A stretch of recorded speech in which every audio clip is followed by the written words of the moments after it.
நிறையா பேருக்கு மருதாணி வைக்க பிடிக்கும். ஆனால் ஒரு சிலருக்கு கையில் சிவக்காது. சிவக்காத மருதாணியும் சிவக்க வைப்பது எப்படி என்று பார்ப்போம். முதலில் மருதாணி இலையை மட்டும் கிள்ளி எடுத்துக்கொள்ளவும். மருதாணி கையில் பிடிப்பதற்கு சிறப்பு ஒன்று தயாரிக்க வேண்டும்.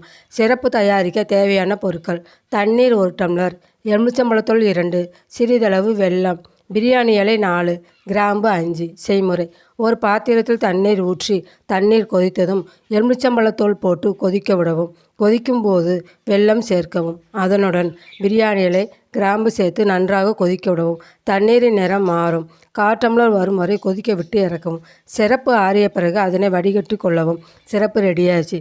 மருதாணி அரைக்க தேவையான பொருட்கள்: மருதாணி இலை 200 கிராம், புளி எலுமிச்சம்பழ அளவு, கிராம்பு 2, சிரப்பு 1/4 டம்ளர்.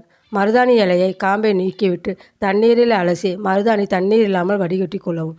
செய்முறை: மிக்சி ஜாரில் மருதாணி இலை, புளி, கிராம்பு போட்டு அரைக்கும் போது அதற்கு தேவையான அளவு தண்ணீர் ஊற்றாமல் அதற்கு பதில் தேவையான அளவு சிரப்பை ஊற்றி நைஸாக அரைக்க வேண்டும்.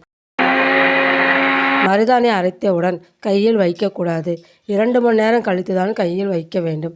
மருதாணி இலை அரைத்தவுடன் பச்சை கலரில் இருக்கும். 2 மணி நேரம் கழித்து டார்க் கலரில் இருக்கும். கையில் மருதாணி வைக்கும் பொழுது கலர் சீக்கிரமாக பிடிக்கும். மீதமுள்ள சிரப்பில் 1 ஸ்பூன் ஜீனி மற்றும் 2 ஸ்பூன் எலுமிச்சம்பழச்சாறு. விதை இருக்கக்கூடாது. மிக்ஸ் பண்ணவும். கையில் மருதாணி வைத்த பிறகு லைட்டாக காயும் போது மீதமுள்ள சிரப்பை மருதாணி வைத்த இடத்தில் தொட்டு தொட்டு வைக்கவும். குறிப்பு: சிலருக்கு மருதாணி வைத்தால் சளி பிடிக்கும். அவர்கள் யூக்கலிப்டஸ் தைலம் 2 டாப்ஸ் கையில் ஊற்றி முன்பகுதியும் பின்பகுதியும் அப்ளை பண்ணவும். பிறகு மருதாணி வைக்க வேண்டும். கையில் மருதாணி காய்ந்தவுடன் தேங்காய் எண்ணெய் கையில் அப்ளை பண்ண வேண்டும். மருதாணி தண்ணியாக இல்லாமல் கெட்டியாக இருக்க வேண்டும். பிடித்திருந்தால் லைக் பண்ணுங்கள், சப்ஸ்கிரைப் பண்ணுங்கள். செய்து பார்த்து கமெண்ட் சொல்லுங்கள். தேங்க்யூ.